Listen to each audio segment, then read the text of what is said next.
రైతు సోదరులందరికీ నమస్కారం అండి. ముఖ్యంగా గమనించినట్టయితే ప్రస్తుతం డిసెంబర్ మరియు జనవరిలో కాయలు కోసేవాళ్ళు ప్రతి ఒక్క చీని రైతు చూడాలి. అలాగే దానిమ్మ రైతులు కూడా చూడాలి.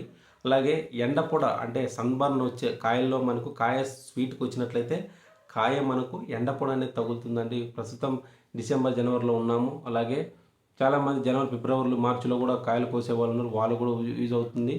అలాగే దానిమ్మలో ఎండపొడ అంటారండి, సన్బర్న్ అంటారండి. కాయ మీద మనకు తెల్లటి మచ్చలు అలాగే పసుపు కలర్ మచ్చల్లాగా కనపడతాయి.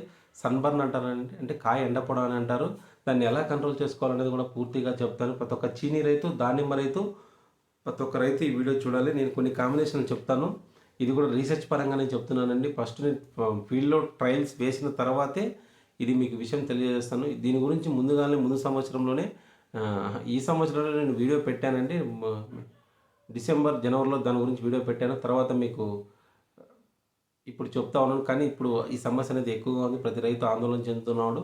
దీన్నే కాయ ఎండ వడప లేదా కాయ పగలడం లేదా సన్బర్న్ అంటారండి. సన్బర్న్ అని ఇది ఎంత ఉంటుందంటే ప్రాపర్ ప్రూనింగ్ చేయకపోయినా, అంటే కొమ్మ కత్తిరింపు అనేది మనం ప్రాపర్గా చేయకపోయినా కాయలు కెనోపీ అంటారండి. కాయలు అనేది ఎక్కడైతే ఎండకు సన్లైట్ పడుతుంటుందో అక్కడ మనకు పసుపు కలర్లో లేదా తెల్ల కలర్ లేదా దానిమ్మలో అయితే మచ్చగా ఏర్పడుతుంది. దాన్ని సన్బర్న్ అంటారు. దీన్ని మనం ఎలా చేసుకోవాలి? ఇది సన్బర్న్ అనేది ఎక్కువగా ఉంటే మన మార్కెట్లో కాయ క్వాలిటీ కూడా వాళ్ళు రేట్ పెట్టడండి. ఎందుకంటే సన్బర్న్ ఉంటే కాయ మచ్చ ఉందని, అలాగే దాని రేటు కూడా వాళ్ళు వ్యాపారస్తులు కూడా తగ్గించడానికి కూడా ఆస్కారంగా ఉంటుంది. మరి ఎలా సార్ దీనికి ఎలా సార్ మనం చేయడం అంటే, మనం గమనించినట్లయితే దీనికి ఇది వేసవి కాలంలో మనకు ఎండ తీవ్రత ఎక్కువగా ఉన్నప్పుడు దీనికి ఉధృతి అనేది ఎక్కువగా ఉంటుంది, ఎండ ఉడుపు అనేది. అలాగే మనం గమనించినట్లయితే ఈ కెనోపీ అంటే కటింగ్ చేయకోకుండా కాయలు అనేది మనకు ఎండకు తగులుతూ ఉంటే మనకు కంపల్సరీ మనకు ఎండ ఉడపు అనేది రావడానికి ఆస్కారంగా ఉంటుంది.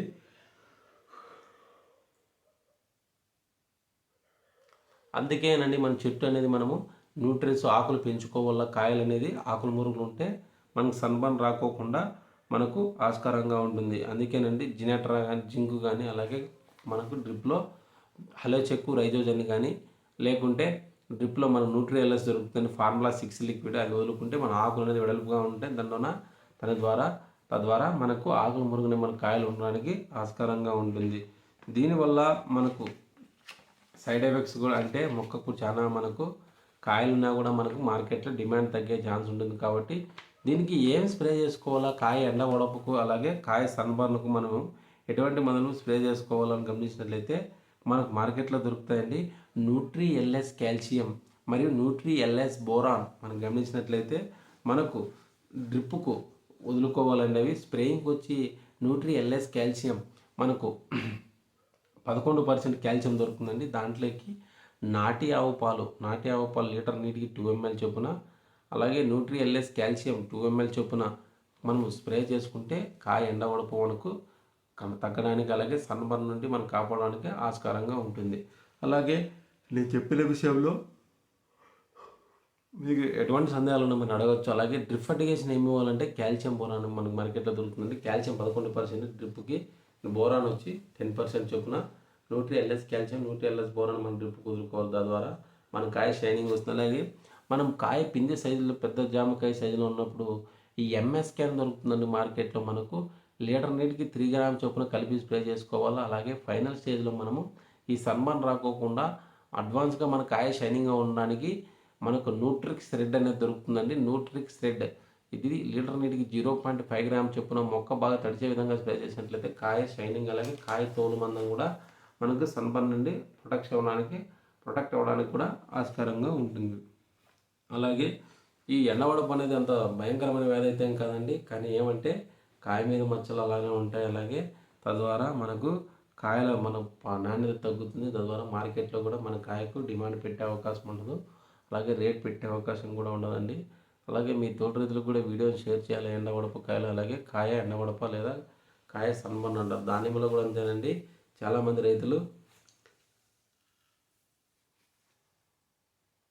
కాల్షియం న్యూట్రియల్స్ కాల్షియం 2 ml చొప్పున, అలాగే వాటితో పాటు నాటి ఆవు పాలు 2 ml చొప్పున మనం కలిపి స్ప్రే చేసుకోవాలా. అలాగే కాల్షియం క్లోరైడ్ దొరుకుతుందండి మార్కెట్లో మనకు 27% అయితే అది కూడా మన లీటర్ నీటికి 2.5 నుంచి 3 గ్రామ్ చొప్పున మనం స్ప్రే చేసుకున్నా కూడా మనకు సన్బర్న్ అనేది క్లియర్ అవ్వడానికి ఆస్కారంగా ఉంటుంది. కావున వీడియో నచ్చినట్లయితే ప్లీజ్ లైక్ షేర్ సబ్స్క్రైబ్ అండి. అలాగే మీ తోటలకు వీడియో షేర్ చేయాలి. ఈ సన్బర్న్ రాకోకుండా మనం ఎటువంటి జాగ్రత్తలు పాటించాలంటే ఎప్పుడైనా సరే ప్రాపర్ ప్రూనింగ్ అనేది చేయించుకోవాలా, అలాగే చిక్కు కొమ్మలు అనేది తీపించుకోవాలా, మొక్క మనకు గొడుగు షేప్లో కాయలు అనేది ఆకులు మురుగులు ఉండేలా చూసుకోవాలి. తద్వారా మనకు వేసవి కాలంలో అయినా సరే ఎండ కూడా రాకోకుండా మనకు సూర్యకిరణాలు కూడా మనకు మొక్కపై పడి రిఫ్లెక్ట్ కాకుండా ఆస్కారంగా ఉంటుంది. కావున ఆకులు మురుగున ఉండేలా చూసుకోవాలి. దీనివల్ల మనము ప్రూనింగ్ అనేది బాగా ఇన్ టైంలో చేసుకోవాలా. అలాగే మీకు వీడియో నచ్చినట్లయితే ప్లీజ్ లైక్ షేర్ సబ్స్క్రైబ్ అండి. అలాగే మీ తోట రైతులు కూడా వీడియోని షేర్ చేయాలని కోరుకుంటున్నాను. అలాగే ఎండవడప గురించి మీకు ఎటువంటి సందేహాలున్నా మీరు నన్ను అడగండి. కంపల్సరీ మీకు మందులు కూడా నేను రిప్లై ఇస్తాను. కావున వీడియో నచ్చినట్లయితే ప్లీజ్ లైక్ షేర్ సబ్స్క్రైబ్ అండి. Thank you.